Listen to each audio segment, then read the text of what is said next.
Paps, magandang hapon po, tanghalian. So pagkatapos lang po ng sasakyan mo, umaandar na po yan. Bali, obserbahan ko na lang po ito, baka Webes, madala ko na po dyan, o Biyernes. Depende po sa schedule ko kasi may mga gawa pa po kasi ako eh. Ayan po siya oh. Umaandar na po yan.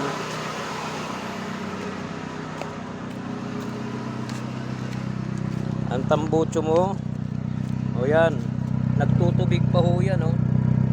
Kung mapapansin nyo, nagtutubig pa yung kanyang tambucho.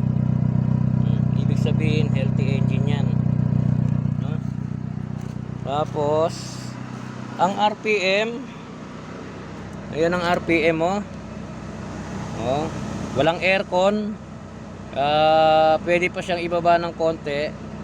Hindi pa kasi masyado lapat yan. Pag lumapat yan, medyo i-stable pa yan ng 8. Yan, magalaw pa ng konti eh.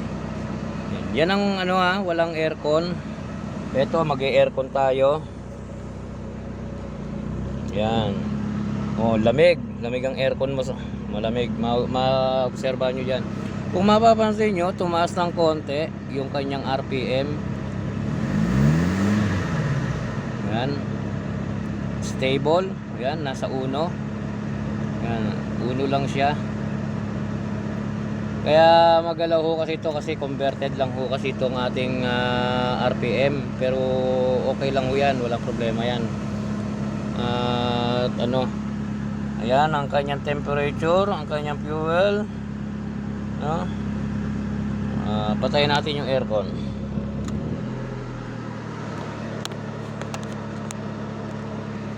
Ayan po siya oh, stable sa 1.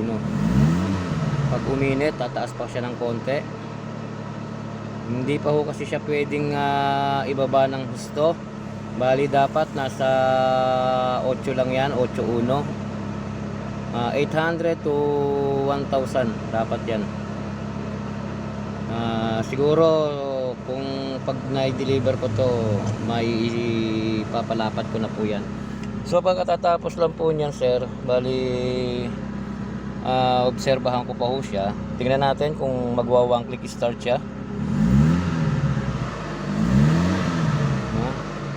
Okay, pinatay ang engine. Okay, one click start na, one click start po yan. One click start naman po siya. Isa pa, pinatay ko.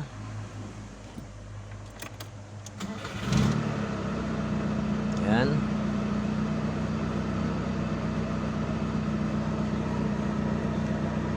Yan po siya sir.